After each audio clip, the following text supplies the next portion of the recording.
Hola, buenas tardes con todos. El día de hoy vamos a hablar de meningitis bacteriana en pediatría. Mi nombre es Sebastián García Morán, soy residente del segundo año de pediatría de la Universidad Libre Seccional Cali. Bueno, dentro de la charla vamos a hablar sobre un contenido temático que va a abarcar lo que es la introducción, la epidemiología, etiología, la fisiopatología, la clínica, el diagnóstico, el tratamiento, el pronóstico y finalmente unas conclusiones. Empezando con algo de introducción, entonces, pues si bien sabemos, el sistema nervioso central está recubierto por unas meninges, que son la dura madre, aracnoides y pie madre. Estas actúan como un mecanismo de barrera para proteger al sistema nervioso de infecciones. Entonces, ¿cómo definimos a una meningitis? Como una inflamación de estas membranas que rodean el cerebro y la médula espinal y puede ser causada por una diversidad de patógenos.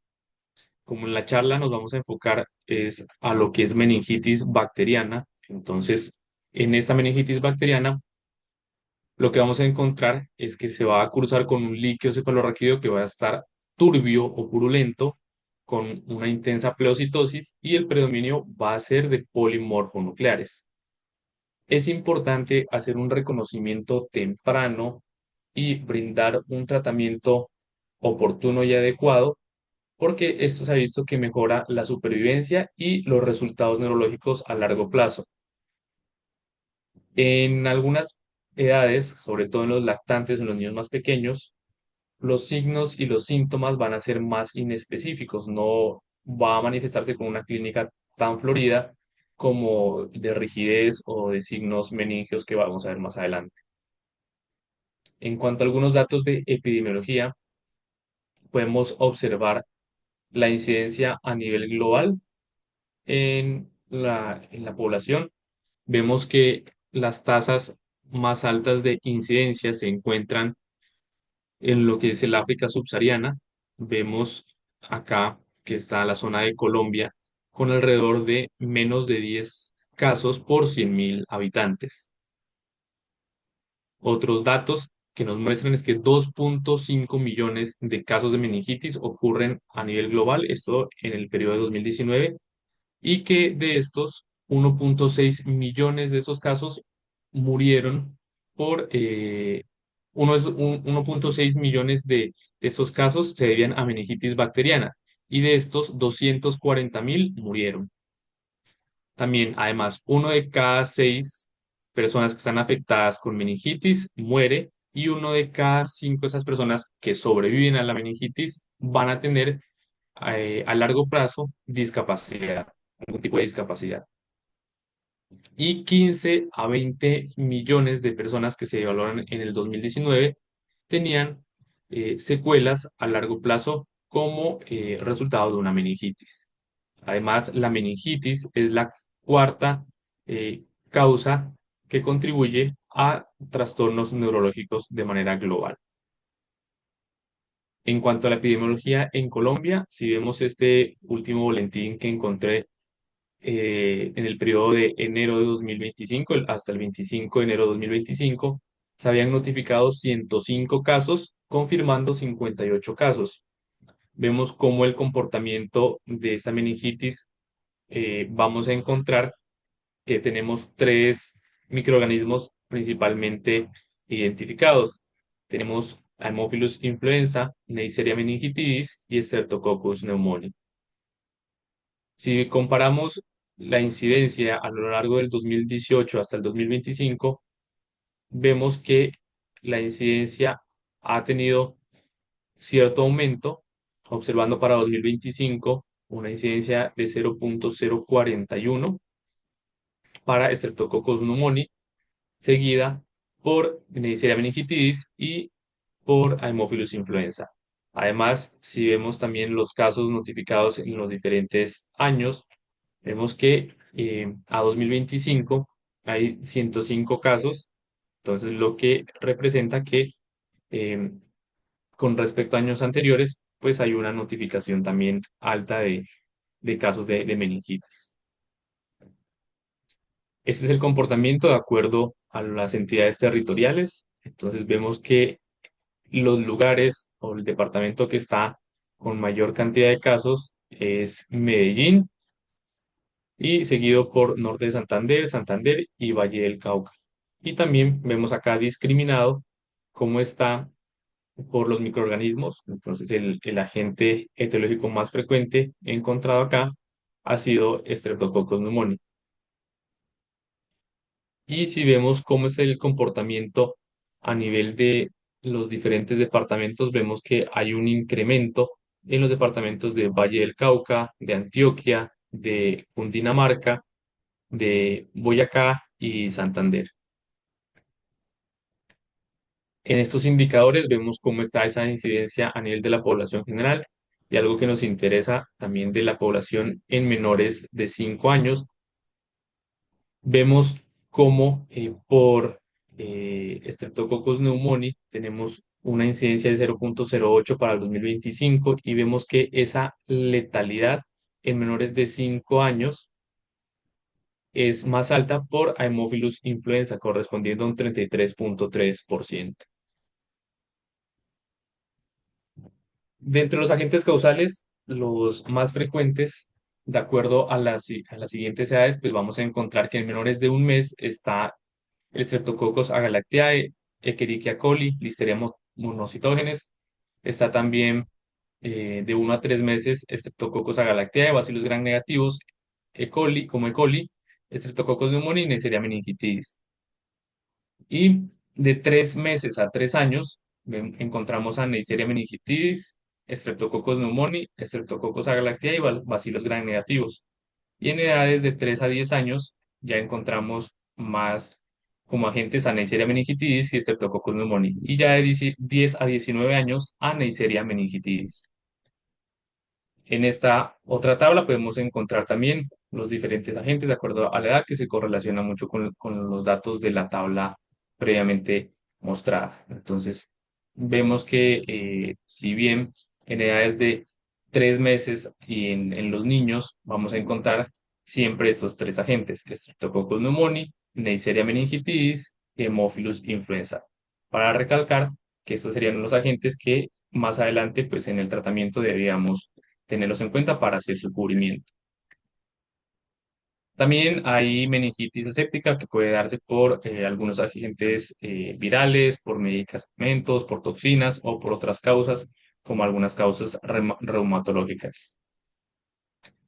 Y también hay patógenos menos comunes que se pueden presentar en pacientes que están inmunocomprometidos con dispositivos neuroquirúrgicos o que han tenido un trauma. Y dentro de estos encontramos a Staphylococcus aureus, a Bacillus gram negativos entéricos, Pseudomonas aeruginosa, Staphylococcus coagulasa negativo, Cándidas, Cryptococcus, Mycobacterium, tuberculosis, cistoplasma, entre otros. Y también pueden haber agentes de acuerdo a los riesgos, a los factores de riesgo asociados a la zona geográfica. Entonces podemos encontrar a Mycobacterium tuberculosis, a la enfermedad de Lyme, a la fiebre de las montañas rocosas y a coccidioides y mitis. Dentro de la fisiopatología, entonces, para entender, van a haber como diferentes formas o vías por las cuales puede entrar esa bacteria a través de alguna deformidad que pueda haber en la lámina cribosa del etmoides o por contigüidad por una otitis media, por sinusitis o por una fractura de la base del cráneo. Generalmente lo que ocurre es que llega la bacteria y va a invadir el tracto respiratorio superior y esto va a causar una diseminación hacia los vasos sanguíneos y va a ocurrir una bacteremia que finalmente va a llegar hasta el líquido cefalorraquídeo. Entonces, primero ingresan esas bacterias entonces al tracto respiratorio superior, colonizan esa nasofaringe, van a entrar a esa mucosa nasofaringea y a los vasos sanguíneos y resulta ya esa bacteriemia. Posteriormente, estas bacterias que ya están a nivel plasmático van a invadir el líquido cefalorraquídeo y se van a diseminar hacia las meninges, causando una respuesta inflamatoria intensa. Esta inflamación va a hacer que se aumente la presión de las arterias intracraneales y va a haber un aumento también de esta inflamación y de la presión que va a comprimir finalmente el tejido cerebral y va a causar hipertensión endocraneana, causando pues sintomatología neurológica. Y además, como se inflaman membranas que están alrededor de los nervios, principalmente del octavo par craneal, entonces también puede haber compromiso de estos, estos nervios, causando lo que más adelante pueden ser secuelas como hipoacusia, que es de las que más genera también la meningitis. Entonces acá vemos un esquema de la fisiopatología, cómo llega este virus al tracto respiratorio, invade la nasofaringe y causa la bacteremia, hay la invasión de las meninges. Todo esto lleva a que haya una respuesta inflamatoria con liberación de citoquinas, las sustancias proinflamatorias. Esto facilita y aumenta la permeabilidad de la barrera hematoencefálica, causando un edema vasogénico. Y por otra parte, esta respuesta inflamatoria hace que haya una mayor entrada de polimorfos nucleares, haya mayor inflamación y se dé un edema intersticial, llevando esto a un aumento de la presión intracraneal y ese edema citotóxico también generado va a causar ese aumento de la presión intracraneal. Además, como hay afectación de los vasos sanguíneos, hay una vasculitis cerebral. Esto disminuye el flujo sanguíneo cerebral y va a producir una isquemia. Y todo esto lleva a que aumente la presión intracraneal, haya una disminución global de toda esa perfusión cerebral y finalmente, junto con una liberación de aminoácidos excitatorios, va a ocurrir una injuria neuronal que va a llevar a la apoptosis. Existen factores predisponentes para cursar con una meningitis bacteriana, como por ejemplo aquellos pacientes que han tenido exposición reciente a una meningitis meningocócica o por Haemophilus influenza tipo B, una infección reciente, especialmente si han cursado con infecciones respiratorias u óticas, o un viaje reciente a zonas endémicas de enfermedad meningocócica. Además, pacientes que han tenido traumatismo craneal penetrante, otorreas o rinorrea de líquido cefalorraquídeo, pacientes que han sido sometidos a implantes cocleares o aquellos pacientes que tienen defectos anatómicos o han sido llevados a neurocirugía, como por ejemplo una colocación de una válvula de derivación ventrículo-peritoneal. La clínica entonces se puede manifestar de dos formas. Puede tener un curso que va a ser un cuadro progresivo, que va a tener una evolución a lo largo de varios días, o puede manifestarse de forma fulminante con una sepsis y con edema que van a progresar rápidamente. Dentro de la presentación clínica, entonces va a depender del agente etiológico, del tiempo de evolución y también de la respuesta del huésped y la edad que tenga el paciente. Por ejemplo, en pacientes menores de un año no vamos a encontrar signos tan marcados de rigidez, sino que se puede encontrar es con irritabilidad, vómitos, letargia, apneas, rechazo a los alimentos y convulsiones. De hecho, en ocasiones no se puede encontrar fiebre, sino que por el contrario podemos encontrar hipotermia en los menores de un año. Ya en niños mayores de un año se puede encontrar entonces síntomas como fiebre, cefalea, fotofobia, vómitos, confusión, letargia, irritabilidad y convulsiones. Normalmente, al examen físico eh, se van a encontrar signos y síntomas de una afectación general, como fiebre, se puede ver al niño con aspecto tóxico, con taquicardia, con taquipnea, sumado a esto con otros síntomas del sistema nervioso central, que en la mayoría de los casos, casi un 80%, tienen alteración del nivel de conciencia. Y en los casos que están afectados por meningococo, van a tener un deterioro que es más rápido.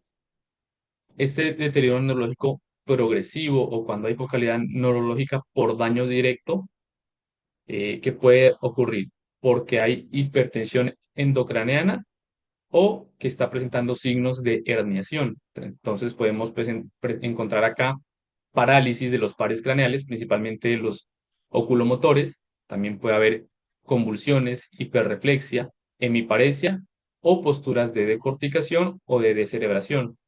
y también alteración a nivel pupilar, es decir, que puede encontrar signos de ignición como una anisocoria. También ya cuando encontramos la triada de Cushing, que es de hipertensión endocrina, entonces encontramos bradicardia, alteración del patrón respiratorio e hipertensión. Pero estos signos ya aparecen de forma más tardía. Los signos meningios, que no siempre se encuentran, aquí podemos encontrar la rigidez de nuca y podemos encontrar los signos de Kernig y Brusinski. Entonces el signo, para recordar, entonces el signo de Kernig, que es cuando el paciente está en decúbito supino y se hace una flexión de la cadera y la rodilla de 90 grados y presenta dolor al extender completamente la rodilla. Y el signo de Brusinski, también se pone el paciente en decúbito supino y se flexiona el cuello y el paciente inconscientemente va a hacer una flexión de las rodillas. El edema de papila, cuando se hace el fondo de ojo, es algo que es poco frecuente y ya esto indica que hay un proceso crónico. Y en pacientes que son portadores de una válvula de derivación ventrículo-peritoneal, la clínica es un poco más inespecífica o más anodina porque pueden presentar cefalea, febrícula como algunas manifestaciones iniciales. También cuando encontramos hallazgos cutáneos como petequias y púrpura, esto nos sugiere como agente etiológico a Neisseria meningitidis. Y otros hallazgos menos frecuentes, especialmente cuando hay afectación por meningococo, puede ser artritis séptica o pericarditis que va a requerir manejo antibiótico y que en ocasiones va a causar una fiebre persistente, por lo cual va a requerir pericardiocentesis. Entonces, para el diagnóstico nos debemos basar en tres pilares, que va a ser la historia clínica, un examen físico y las pruebas complementarias. Que estas pruebas complementarias, lo ideal, pues, o los cultivos que se van a tomar, por ejemplo, o si se va a tomar una punción lumbar, debería ser antes del inicio del tratamiento. Pero algunos pacientes que tienen una afectación neurológica o hemodinámica, se va a optar por una administración rápida de los antibióticos tras, después de haber ya tomado el hemocultivo y de la punción lumbar. Entonces, dentro de de las pruebas, las más útiles va a ser entonces realizar una punción lumbar, que va a tener ciertas contraindicaciones. Por ejemplo, cuando hay compromiso hemodinámico o respiratorio, entonces no se va a poder hacer esta, sino que hay que primero estabilizar al paciente. Y se va a optar acá entonces por postergarla, pero sin que eso nos retrase el inicio del manejo antibiótico. Si hay una infección cutánea en la zona de de punción, si hay una trombocitopenia con plaquetas menores a 50.000 o coagulopatía, que tenga una púrpura extensa o de rápida propagación, que haya factores de riesgo para una lesión ocupante de espacio, que se encuentren signos de aumento de la presión intracraneana, como por ejemplo nuevas características clínicas, como convulsiones o posturas de celebración o de corticación, que haya una reacción pupilar anormal o que haya un Glasgow menor o igual a 9 o caída progresiva y sostenida o rápida de la conciencia.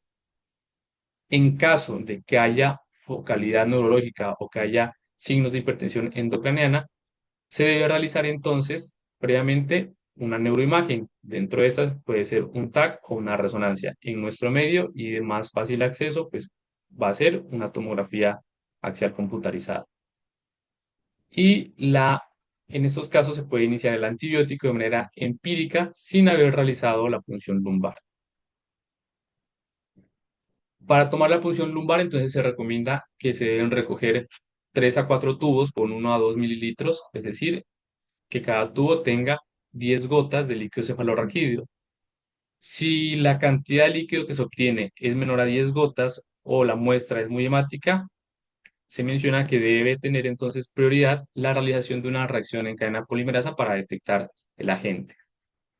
Y dentro de los estudios que se recomiendan a tomar a este líquido cefalorraquídeo, entonces debe ser un citoquímico, el GRAM y el cultivo, la PCR para las bacterias, y si hay sospecha de tuberculosis, entonces se puede hacer tinciones especiales como una tinción de Sil-Nielsen, eh, ADA y las PCRs para tuberculosis y cultivo también. Y en caso de que haya sospecha de una infección fúngica, entonces también una tinta china, cultivo y antígeno para Cryptococcus neoformans. En esta tabla podemos ver cómo sería el patrón de los hallazgos en cuanto si hay una infección bacteriana o tuberculosa vírica o fúngica. Entonces vemos que si hay una infección bacteriana, los leucocitos van a estar aumentados, pero con un predominio de los polimorfonucleares. Va a haber un consumo de la glucosa, la podemos encontrar menos de 40 miligramos sobre decilitro, y va a haber un aumento de las proteínas de 50 a 100 miligramos sobre decilitro. En cambio, por ejemplo, si hay una etiología que es tuberculosa, entonces también hay aumento de los leucocitos, pero el predominio aquí va a ser linfocitario y la glucosa la vamos a encontrar consumida con proteínas altas. La diferencia acá, entonces, para eh, tener en cuenta con respecto a los virus, es que también acá hay un predominio de los leucocitos que también es predominio de de los linfocitos, pero en este caso no vamos a encontrar consumo de la glucosa. Las proteínas sí van a estar aumentadas. Y en la infección fúngica encontramos también que hay una leucitosis, ¿no? Con unos leucocitos de 5 a 500 células por microlitro, con un predominio linfocitario, con una glucosa que puede encontrarse de 10 a 45 y con unas proteínas mayores a 100 miligramos sobre decilitro. Otros estudios que pueden ser de utilidad, entonces un hemograma en el cual podemos encontrar leucocitosis con neutrofilia y en el caso de que se encuentre neutropenia, es un hallazgo de mal pronóstico. En la bioquímica es importante también tomar una glucosa sérica, los electrolitos, los reactantes de fase aguda, las pruebas de coagulación y los hemocultivos que deben tomarse antes del inicio del antibiótico, que incluso estos hemocultivos los podemos encontrar positivos hasta en un 50-75%, incluso cuando el líquido cefalorraquídeo es negativo. Y otros estudios que se pueden tomar pues van a ser de acuerdo a la sospecha clínica. Dentro de las neuroimágenes, entonces, habíamos mencionado al TAC de cráneo, que se va a tomar en caso de que haya un deterioro neurológico, que haya sospecha de hipertensión endocraniana, que haya focalidad neurológica, que tenga historia de hidrocefalia, de neurocirugía, que se haya realizado reciente o de un trauma, o esos pacientes también que tienen derivaciones ventriculoperitoneales. Y el antibiótico empírico se va a iniciar previamente a la realización de este TAC. También otro estudio que se puede realizar es una ecografía transfrontalar en los lactantes y el ecodoppler transcranial en los niños, que va a ser útil también para hacer un seguimiento a pie de cama del paciente. Debemos tener en cuenta que existen diagnósticos diferenciales, es decir, que puede haber una meningitis de causa no bacteriana, que podemos encontrar una meningitis vírica o tuberculosa, encefalitis, absceso cerebral, una encefalopatía metabólica, que sea un trauma craneoencefálico, que tenga una intoxicación, que haya tumores cerebrales o una hemorragia intracraneal, cuadros petequiales que no sean por meningococos, sino que sean producidos por algunos virus o por vasculitis, un síndrome hemolítico urémico, endocarditis o cualquier otro cuadro infeccioso que pueda también coexistir con meningitis. Dentro del tratamiento, entonces, están todas las medidas generales, la estabilización del paciente, eh, garantizar su hidratación, su posición, su vía de alimentación. Y una recomendación es entonces la aplicación de dexametasona a 0,15 miligramos kilodosis antes, durante o hasta 60 minutos después de la primera dosis del antibiótico. Esto porque se ha visto que reduce la presencia de secuelas posteriores. Y existen unos criterios de ingreso a la unidad de cuidados intensivos en los pacientes que ingresan con meningitis, como que se encuentren con shock, con una acidosis metabólica, que haya datos de una coagulación intravascular diseminada o púrpura, que tenga focalidad neurológica, que haya crisis convulsivas, signos de hipertensión endocraniana, obnubilación o coma, que tenga una hiponatremia grave con un sodio menor a 120 milicavalentes por litro. Y el tratamiento antibiótico De manera empírica va a estar enfocado entonces hacia esos agentes etiológicos que se van a encontrar de acuerdo a los diferentes grupos etarios. Entonces, en aquellos niños menores de un mes, como habíamos mencionado, está más frecuentemente Streptococcus agalactiae, Escherichia coli, Listeria monocytogenes, Klebsiella pneumoniae, Proteus enterococcus y Salmonella. Entonces, en estos casos se propone como manejo antibiótico empírico ampicilina más cefotaxina o ampicilina más 1-aminoglucósido. En niños de 1 a 3 meses, en donde ya tenemos otros agentes etiológicos como Streptococcus agalactiae, Escherichia coli, Streptococcus pneumoniae, Neisseria meningitidis, Haemophilus influenza, Listeria monocytogenes. Entonces acá se propone hacer el manejo con ampicilina más ceftriaxona o también más vancomicina. Y en los mayores de 3 meses, que podemos encontrar entonces Neisseria meningitis, Streptococcus pneumoniae, Streptococcus agalactiae y bacilos gram negativos, el manejo recomendado empírico sería con ceftriaxona y vancomicina. Ya en algunos pacientes que tienen algunas condiciones especiales, como estados de inmunosupresión, pues van a variar las recomendaciones del manejo antibiótico empírico, como por ejemplo en pacientes con neutropenia, que podríamos encontrar con Streptococcus pneumoniae, bacilos gram negativos, incluido acá Pseudomonas aeruginosa, también Listeria monocitógenes. Entonces se recomendaba el manejo con ceftazidima más vancomicina, con o sin ampicilina, o también con, puede ser cefotaxima más vancomicina más amicacina.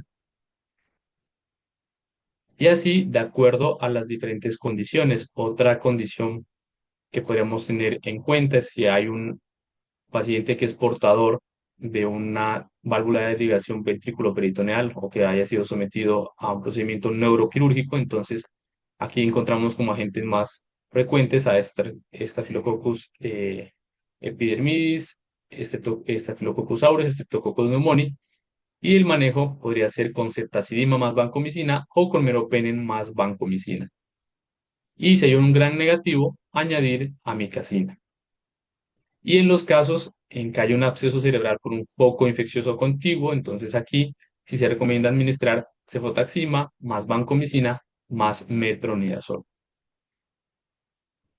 Y ya de acuerdo al agente causal, se recomienda un antibiótico ya específico dirigido y una duración de tratamiento. En caso de que sean enterobacterias, entonces la recomendación es ceftriaxona con amicacina o también meropenem más un aminoglucósido, y la duración puede ser 21 días o 2 semanas después del primer cultivo negativo. En casos de Haemophilus influenza, podemos dar tratamiento con ceftriaxona entonces por 10 a 14 días. Si es un Haemophilus influenza tipo B, el tratamiento puede ser de 7 a 10 días. En caso de Neisseria meningitis, entonces también se puede cubrir con ceftriaxona durante 7 días, y en caso de Pseudomonas con ceftazidime más aminoglucósido o meropenem, un tratamiento de 3 a 6 semanas. Si el agente es un Staphylococcus aureus, entonces también la recomendación, si es meticilino sensible, cloxacilina con o sin rifampicina, y si es meticilino resistente, vancomicina con o sin rifampicina, o linezolid también sería otra opción, y la duración del tratamiento sería de 3 a 6 semanas.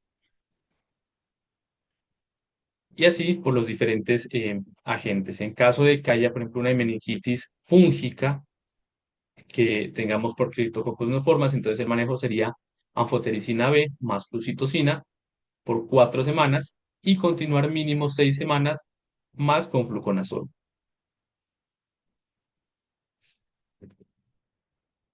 En estas tablas podemos encontrar los antibióticos y las dosis recomendadas de los mismos para dar el tratamiento. Hay complicaciones que pueden aparecer en un paciente con meningitis, como edema cerebral, un síndrome, una secreción inadecuada de ADH, complicaciones también vasculares. Este hecho de que haya una infección y que haya una inflamación a nivel de estos vasos puede llegar a causar un infarto cerebral por una tromboflebitis arteritis, ventricolitis o trombosis del seno cavernoso. Puede tener también empiema subdural, convulsiones en hasta un 30% de los casos, hidrocefalia, pérdida de la audición, que esa puede ser transitoria o permanente, parálisis de nervios craneales, uno de los más afectados, el sexto par craneal, déficits motores, podemos encontrar acá cuadriparesias, semiparesias, discapacidad intelectual e incluso también problemas del comportamiento. Y otras complicaciones menos frecuentes como mielitis transversa, abscesos cerebrales, aneurismas y déficit visuales. El pronóstico en general para pediatría de meningitis bacteriana aguda, eh, digamos que está en un 4 a 7% en cuanto a la mortalidad, pero en menores de 2 años esta mortalidad va a aumentar a un 11%. En los casos de meningococo tiene un mejor pronóstico, una mortalidad de 2 a 7,5%, pero por neumococo sí esta mortalidad está un poco más alta, de 7 hasta un 15%, y además pueden presentar secuelas neurológicas hasta en un 20% de los casos. Y para Haemophilus influenza tipo B, la mortalidad es de 3,8 a 5%, y también hasta un 20% de los casos pueden presentar secuelas neurológicas. En el caso de la meningitis tuberculosa, encontramos una mortalidad de 15%, con secuelas neurológicas ya más altas de hasta un 40-50%. Y hasta el 16% de los pacientes van a quedar con secuelas neurológicas después de que ya se les ha dado el alta.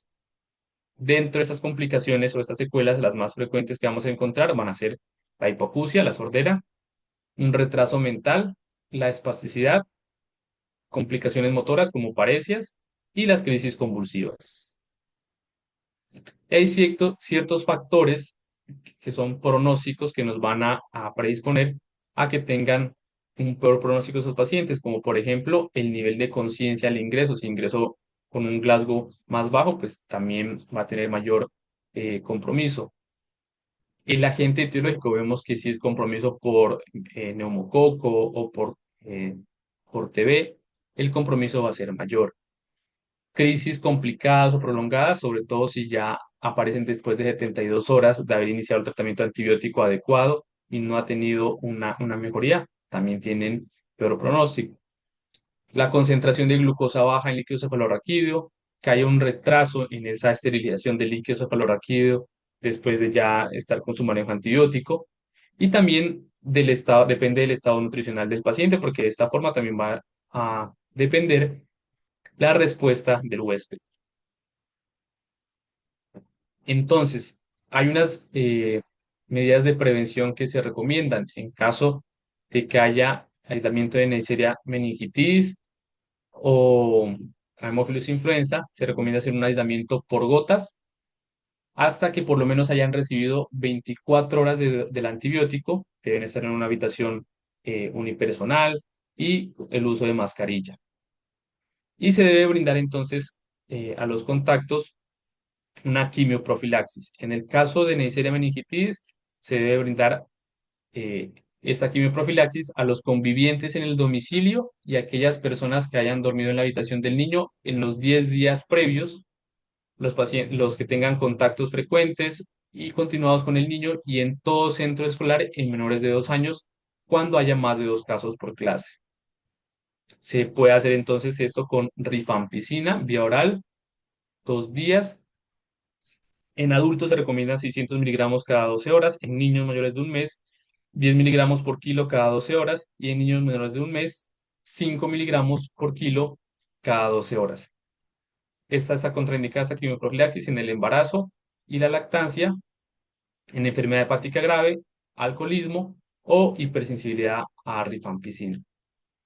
Otras alternativas de quimioprofilaxis podrían ser ceftriaxona con una dosis intramuscular de 250 miligramos en mayores de 12 años y de 125 miligramos en menores de 12 años. O también ciprofloxacina, una dosis de 500 miligramos en adultos, y está contraindicado en embarazo y lactancia. Para Haemophilus influenza también se recomienda la quimioprofilaxis para Aquellos pacientes que sean a todos los convivientes en el domicilio, siempre que haya un menor de 5 años y en contactos habituales con el niño menor de 5 años. Acá también se recomienda entonces rifampicina viral, pero ya por 4 días. A los adultos, 600 miligramos cada 24 horas. A los niños mayores de un mes, 20 miligramos por kilo cada 24 horas. Y en niños menores de un mes, 10 miligramos por kilo cada 24 horas. Una alternativa también entonces sería la aplicación de ceftriaxona intramuscular. Y en caso de que se aísle Streptococcus pneumoniae, pues no está indicada la quimioprofilaxis. Dentro de las medidas de prevención, y algo muy importante va a ser la vacunación. Entonces, este es el esquema de vacunación, el PAI acá en Colombia, con el cual contamos la inmunización para los agentes etiológicos más frecuentes que habíamos mencionado, que era Streptococcus pneumoniae, Neisseria meningitis y Haemophilus influenza. Entonces, en el PAI que está en Colombia, tenemos cubrimiento para Haemophilus influenza, que está en la pentavalente, que su esquema tiene la aplicación entonces a los 2, a los 4, a los 6 meses y a los 18 meses. Y para neumococo, entonces tenemos también su recomendación del esquema a los 2, a los 4, a los 12 meses. Y como una alternativa, entonces, algo que se recomienda por la Sociedad Colombiana de Pediatría es este esquema sugerido de vacunación, que además incluye la vacunación para meningococo y nos ofrecen las alternativas que están en el mercado para protección de ACWY, que es Nimenrix, Menveo y Menactra, y no, también nos da su esquema. Ya más adelante les voy a mencionar el esquema de cada uno y también la opción que está de meningococo B, que es Bexero, que es la única que está disponible actualmente en Colombia. Entonces, para hablar un poco de meningococo, que esta es una de las bacterias que es más importantes que van a causar meningitis alrededor del mundo, comprometiendo al menos 2 casos por cada 100.000 habitantes en Latinoamérica. Tiene una incidencia de enfermedad meningocócita invasiva, es más alta en los niños menores de un año, y uno de cada 5 que tienen enfermedad meningocócica invasiva fallece en Latinoamérica, y hasta un 20% de los sobrevivientes van a tener secuelas permanentes. Entonces, vemos acá en la gráfica que alrededor de 24% de los casos eran por meningitis, por Neisseria meningitis. Esos eran algunos datos del 2021, en cuales se mostraban los datos en Colombia de cómo venían, pero pues ya vimos la epidemiología más actual. Y hay ciertas recomendaciones de inmunización a unos pacientes contra meningococo. Entonces, situaciones especiales, aquellos pacientes que tengan con una hipocomplementemia, los que tengan una esplenia bien sea funcional o anatómica, por ejemplo, esos pacientes con anemia de células falciformes que son sometidos a esplenectomía, los periodos de brotes de serogrupo incluido en la vacuna, viajeros a zonas donde la enfermedad meningocócica invasiva es endémica, los microbiólogos que están expuestos a Neisseria meningitis o los usuarios de eculizumab. En este gráfico entonces encontramos las diferentes opciones para el cubrimiento de meningococo que es contra ACWY. Entonces tenemos Menactra, Menveo y Nimenrix. Y